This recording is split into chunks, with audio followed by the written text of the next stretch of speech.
Hello, my dear friend.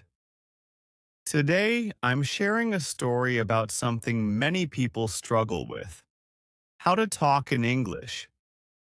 Maybe you felt the same way. Understanding some English words, knowing a little grammar, but when it comes to actually speaking, the words just don't come out right. You're not alone. Speaking in English isn't just about memorizing vocabulary or practicing grammar. It's about feeling confident, overcoming the fear of mistakes, and building the habit of thinking in English so that speaking becomes natural. In this story, we follow Alex, a boy who went through the same journey of learning to speak English. He faced many challenges, from feeling shy and awkward to getting stuck in conversations, but through patience and persistence, he learned how to communicate with confidence. His story shows us the steps he took, from basic conversations to more advanced speaking, and how you too can make speaking in English a natural part of your life. So, let's dive into his journey. Story. Hi, my name is Alex, and today I want to share my story about how I learned to talk in English. Trust me, it wasn't easy at first, but with a bit of practice and patience, I got better. And so can you. If you're like I was, you might already know some English, but when it's time to actually speak, your brain feels like it's frozen. That's where I started, but things changed, and I want to tell you how. It all began when I moved to a new school where most of the students and teachers spoke English. I knew some English from my classes, but I wasn't confident enough to speak. I could understand what people were saying if they talked slowly, but every time I tried to say something back, I would panic. The words were in my head, but they wouldn't come out. I remember one time in class when the teacher asked me a simple question: "What's your favorite hobby?" And I just sat there in silence, feeling embarrassed. I knew I had to change something because speaking English was important, not just for school, but for my future. That's when I decided to focus on learning how to talk in English, not just understand it. The first step: listening. The first step for me was to listen more. I realized that before I could become comfortable with speaking, I needed to get used to how English sounds in real conversations. So, I started listening to English as much as possible. I watched TV shows in English, listened to podcasts, and even paid more attention in class when my teacher spoke. At first, I didn't understand everything, but over time, I got better at picking up words and phrases. One of my favorite things to do was to watch cartoons or shows that were a bit easier to follow. The characters spoke slowly, and their sentences were short and simple, which helped me understand. Even though I wasn't speaking yet, just hearing how native speakers talked gave me a better sense of the rhythm and flow of English. It was like I was training my ears before training my mouth, speaking to myself.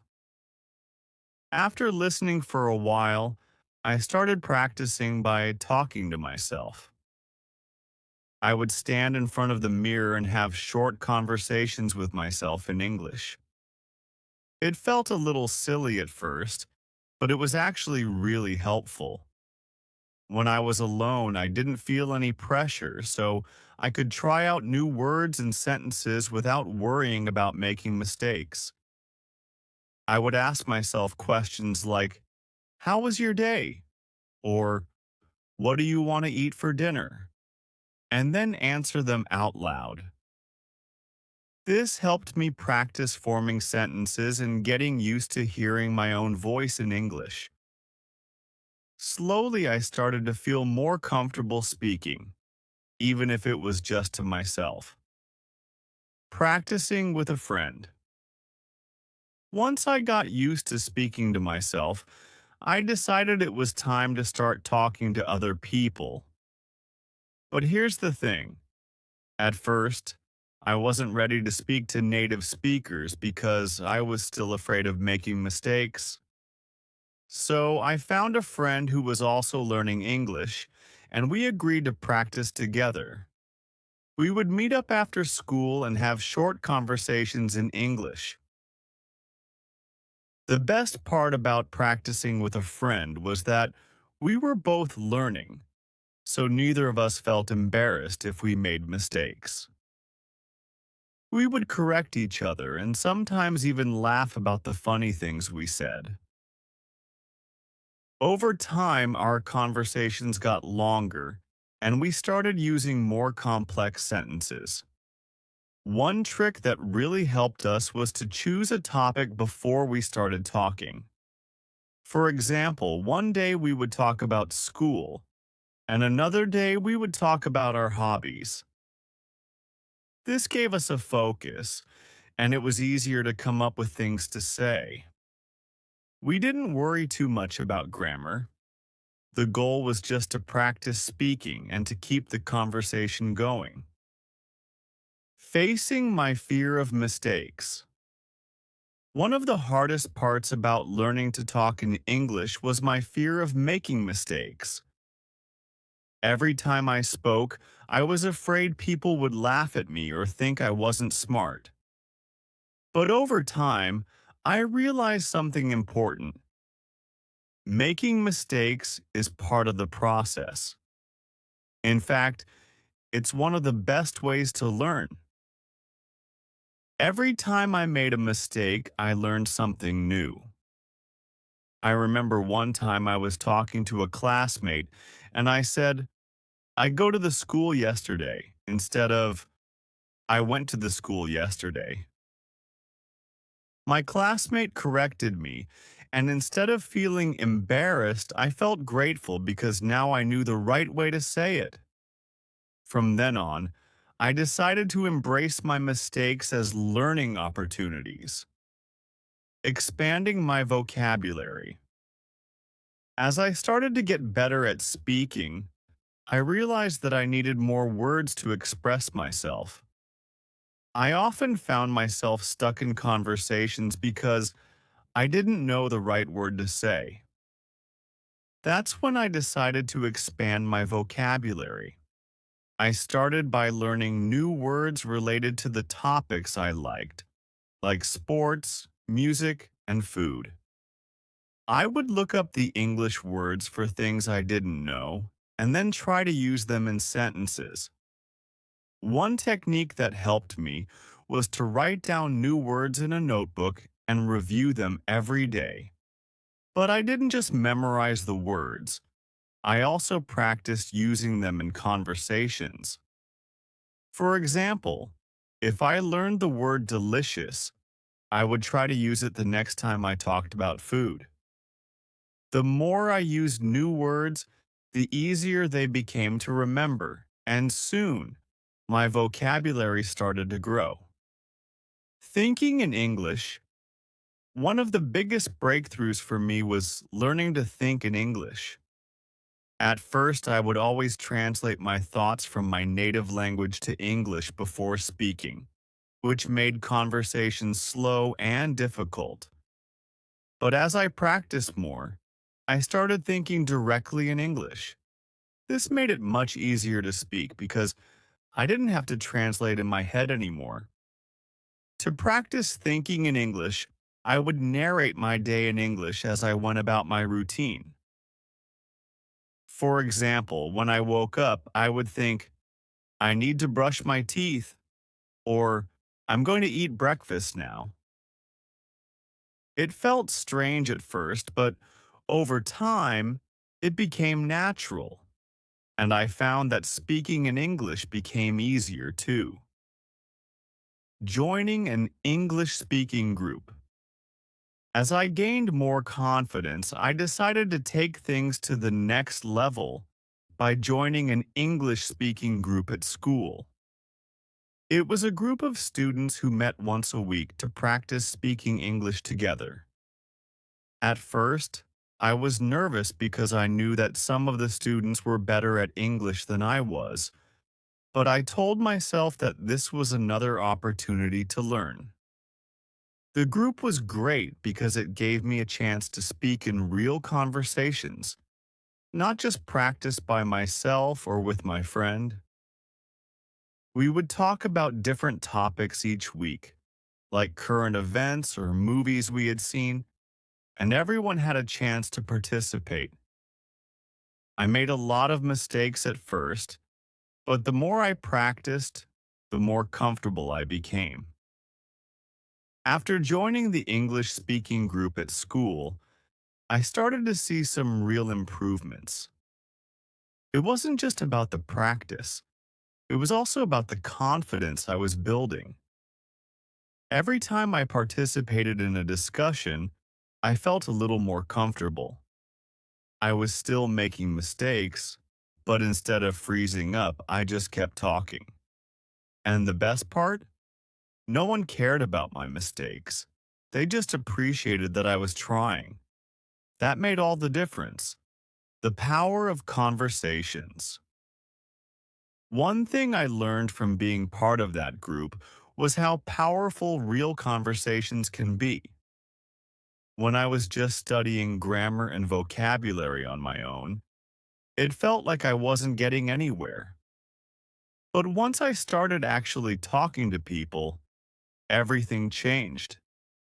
I realized that language isn't just about knowing the rules, it's about connecting with people. For example, one time we were talking about movies in the group, and someone asked me what my favorite film was. I wasn't sure how to express my opinion perfectly, but I just said, I like action movies because they are exciting and fun.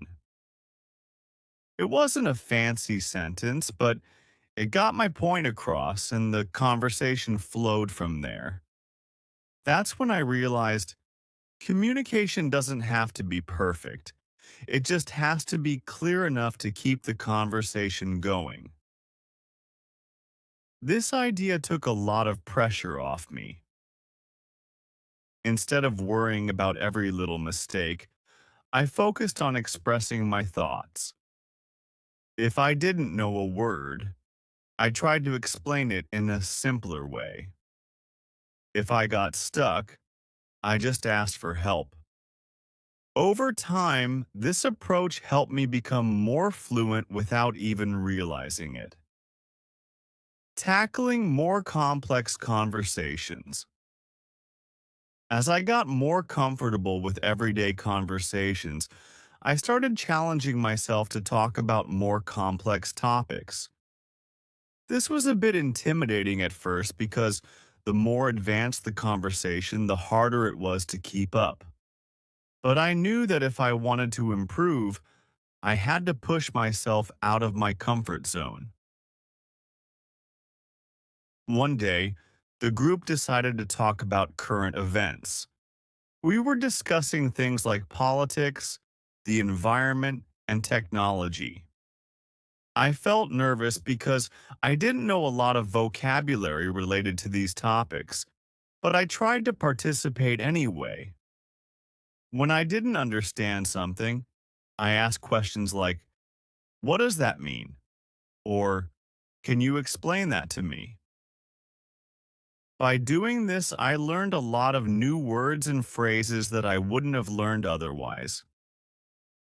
It was challenging, but it was also exciting because I was expanding my ability to communicate in different situations. The key was not being afraid to ask for help and staying curious about learning more. Learning from mistakes. One of the most important things I learned during this process was how to embrace my mistakes. At first, making mistakes felt embarrassing, but after a while, I started to see them as opportunities. Every time I made a mistake, it was a chance to learn something new. I remember one specific example when I was talking about a TV show and I said, I watch it since last year, when I should have said, I've been watching it since last year.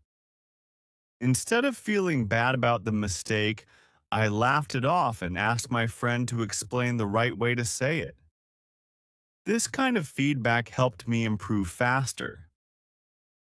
I realized that mistakes are just part of learning, and as long as I keep trying, I'm moving in the right direction, expanding my social circle. Another unexpected benefit of learning to talk in English was that it expanded my social circle. As I got better at speaking, I started making more friends, not just in the English speaking group, but also outside of it. I could now join conversations in class, during lunch, and even outside of school with people who spoke English. One day, I met a group of international students who were also learning English, and we hit it off right away. We came from different countries, but English was the language we all had in common. It was amazing to see how language could connect people from different backgrounds. We would hang out and practice English together, and sometimes we'd help each other with words or phrases we didn't understand. This experience taught me that learning a language isn't just about communication. It's about building relationships and understanding different cultures. It made me appreciate English not just as a subject in school, but as a tool that opened doors to new experiences and friendships. Keeping up the momentum. As I continued to improve, I didn't want to lose the momentum I had built.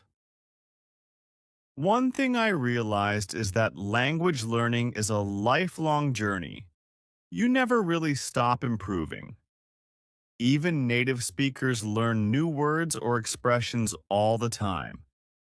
So, I set a goal to keep practicing every day, even if it was just for a few minutes. Here's what my daily routine looked like. Morning practice. I would start my day by thinking in English. While getting ready, I would mentally narrate my actions. I'm brushing my teeth. I'm making breakfast. What do I need to do today? This simple habit helped me switch my brain into English mode right from the start. Reading and listening. During the day, I would try to read or listen to something in English, whether it was an article online, a podcast, or a YouTube video. This kept my brain exposed to new words and phrases. Speaking practice. I made it a point to have at least one conversation in English every day, whether it was with a friend, a classmate, or even just talking to myself when no one was around. Writing practice. At the end of the day, I would write a short journal entry in English about what I did that day. This helped me reflect on what I had learned and reinforced new vocabulary. By keeping up with these small, consistent habits, I found that my English continued to improve, even after I reached a level where I felt comfortable speaking. Reflecting on my journey.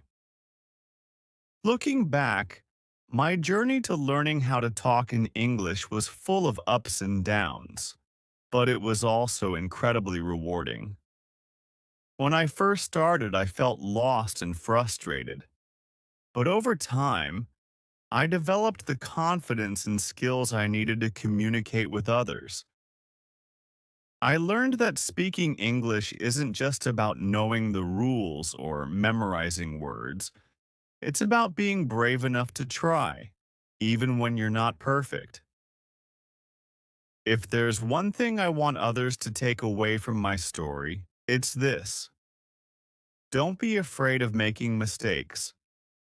Every time you speak, even if it's not perfect, you're making progress.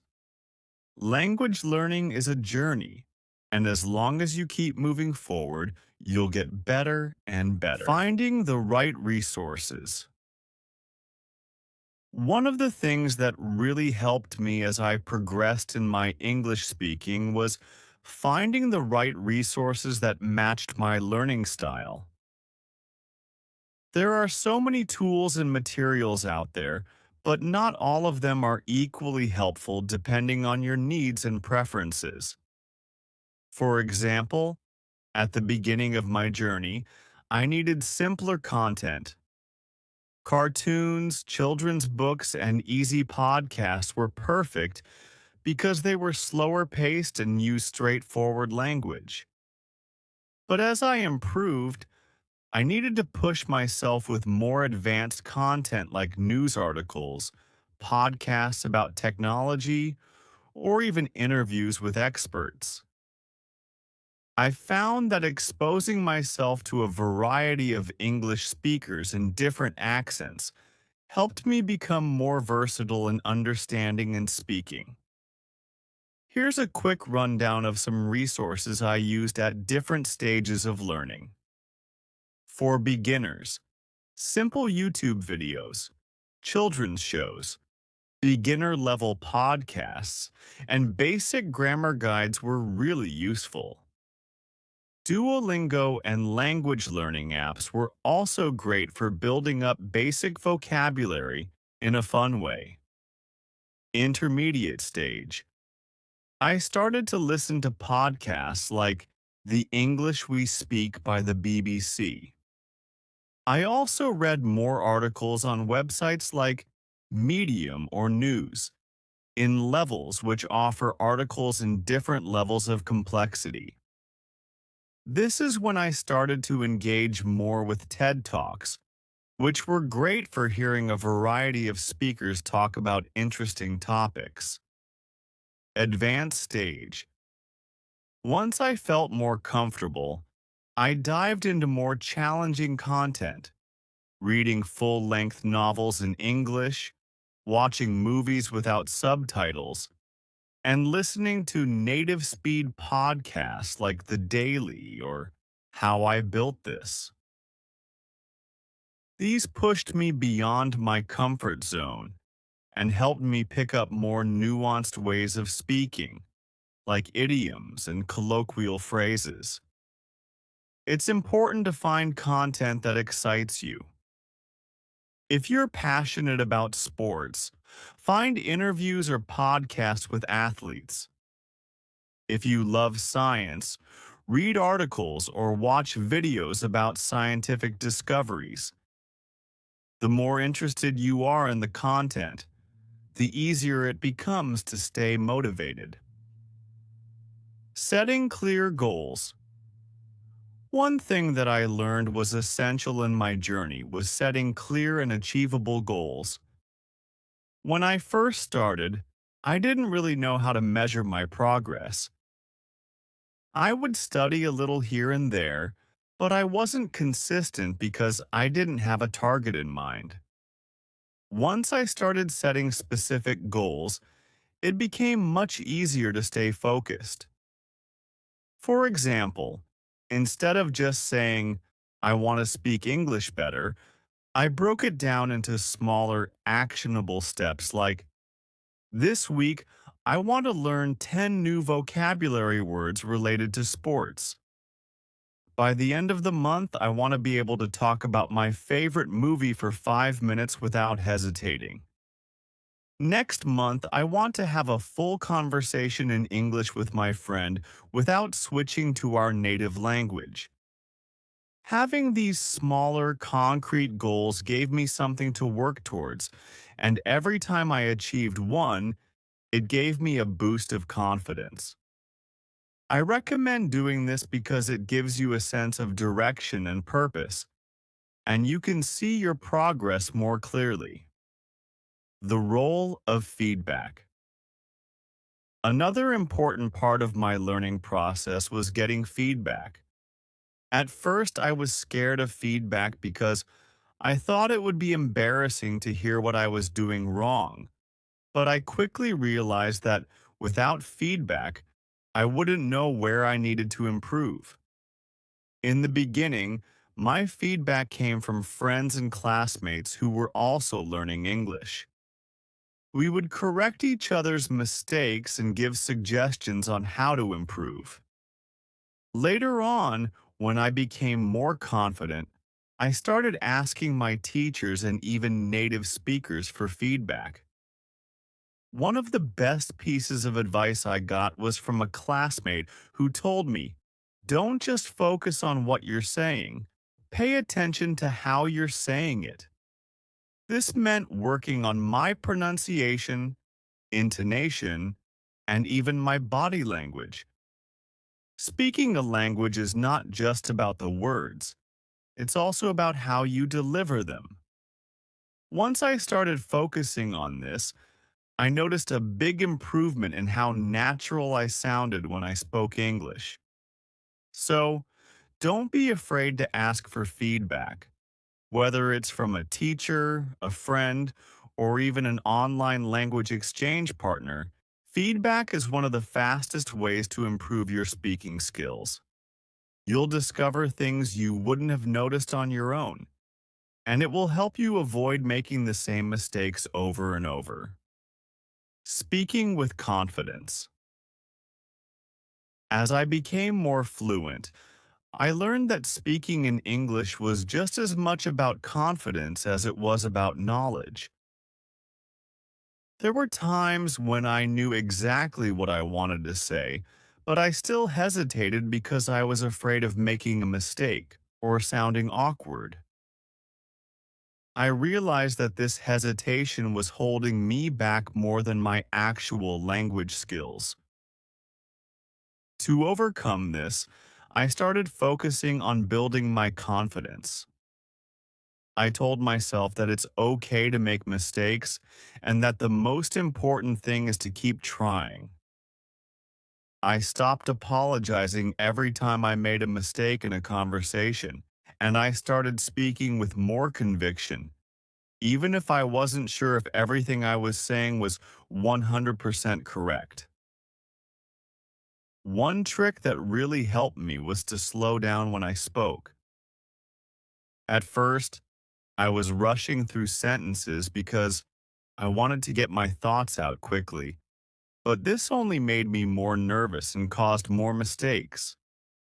By speaking more slowly, I gave myself time to think and process what I wanted to say.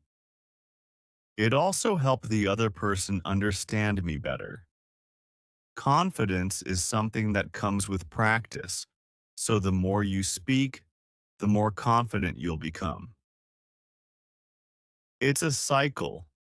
Speaking builds confidence, and confidence makes it easier to speak. Overcoming the plateau. At one point in my learning journey, I hit what I call the plateau. It felt like I had made a lot of progress, but then I stopped improving. My conversations were going well, but I wasn't learning as many new words or expressions. It was frustrating because I wanted to keep getting better, but I didn't know how. What I learned is that plateaus are a normal part of the language learning process. They happen when you reach a certain level of fluency and your progress slows down because you're no longer learning the basics. To get past the plateau, I had to push myself in new ways. Here are a few things I did to break through the plateau. Diving into new topics. I started exploring subjects I wasn't familiar with, like history or business, to expose myself to new vocabulary. Engaging in deeper conversations. Instead of sticking to safe topics like hobbies or movies, I started discussing more complex subjects, like opinions on current events or cultural differences.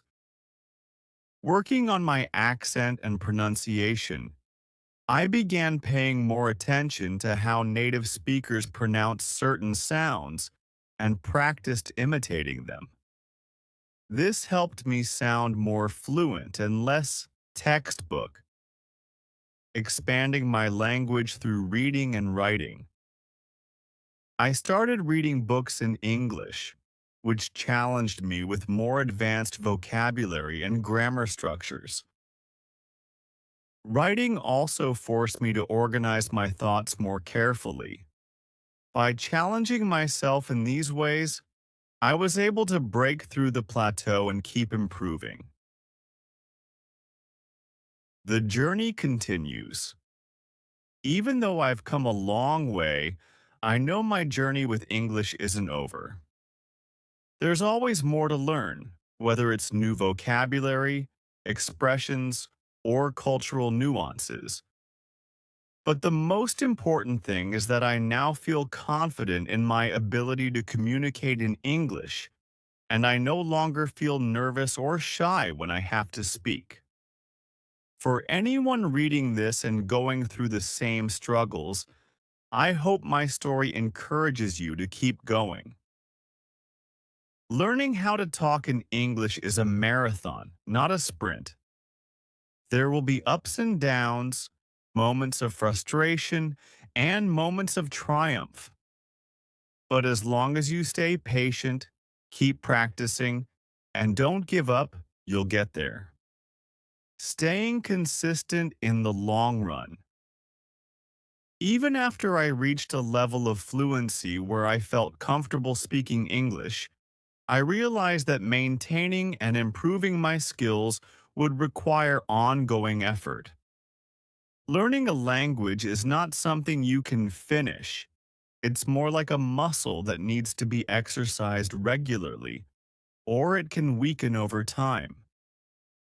This was especially true for me when I didn't have many opportunities to speak English in my daily life outside of school. I learned that consistency is key. It's better to practice a little bit every day than to cram in long study sessions once a week. Even if I could only fit in 15 minutes of English practice in a day, I made sure to do it. It became part of my routine, like brushing my teeth. Here's how I kept up my practice. Daily reminders. I set small, achievable goals for myself, like learning 3 new words or phrases every day. This kept me moving forward without feeling overwhelmed.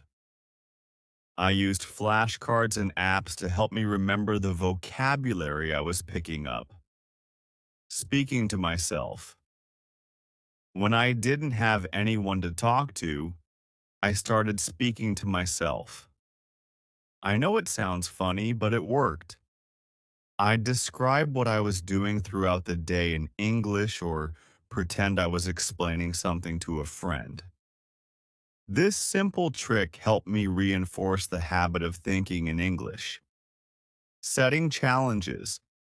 To keep things interesting, I would set weekly challenges for myself. For example, one week, I decided that I wouldn't use any filler words, like or in my conversations. Another week, I challenged myself to ask more follow-up questions to keep conversations going. These small challenges helped me stay engaged with the learning process and constantly improve. One of the most powerful things I learned during this phase was how to enjoy the process. When I started out, speaking English felt like a chore, something I had to do. But as I grew more confident and fluent, it became something I wanted to do. I enjoyed conversations in English because they gave me the chance to express myself in a new way. And that's when I knew that I had really internalized the language, not just as something to study, but as a part of my daily life. Understanding different accents. As I became more confident in English, I started noticing the different accents that people spoke with. At first, this was really confusing. I was used to hearing one kind of English, the version that was taught in my textbooks, and the way my teacher spoke. But in real life, there were so many different ways people pronounced words. British English sounded different from American English, and then there were accents from other parts of the world, like Australia, Canada, and even India. This used to throw me off. I remember meeting an exchange student from the UK, and I had trouble understanding him because his accent was so different from what I was used to. The way he said words like schedule or aluminum was completely new to me. It made me realize that being fluent in English isn't just about learning the words and grammar. It's also about being able to understand the many different ways people speak the language. To deal with this, I started exposing myself to different English accents. I would watch TV shows and movies from different countries, and I listened to podcasts with hosts from around the world. At first, it was hard, and I had to rewind a lot to catch what they were saying.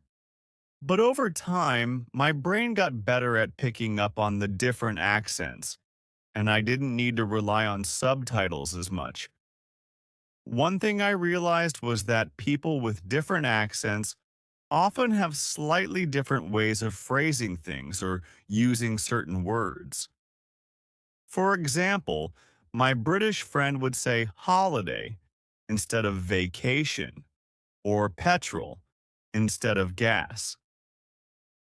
Learning these differences wasn't just useful, it was also fun. It made me feel like I was getting a deeper understanding of the English language, not just as one uniform thing, but as a collection of variations used all over the world. Overcoming the fear of public speaking. As I got more comfortable speaking English in one-on-one conversations, I realized there was still one area where I struggled: speaking in front of a group.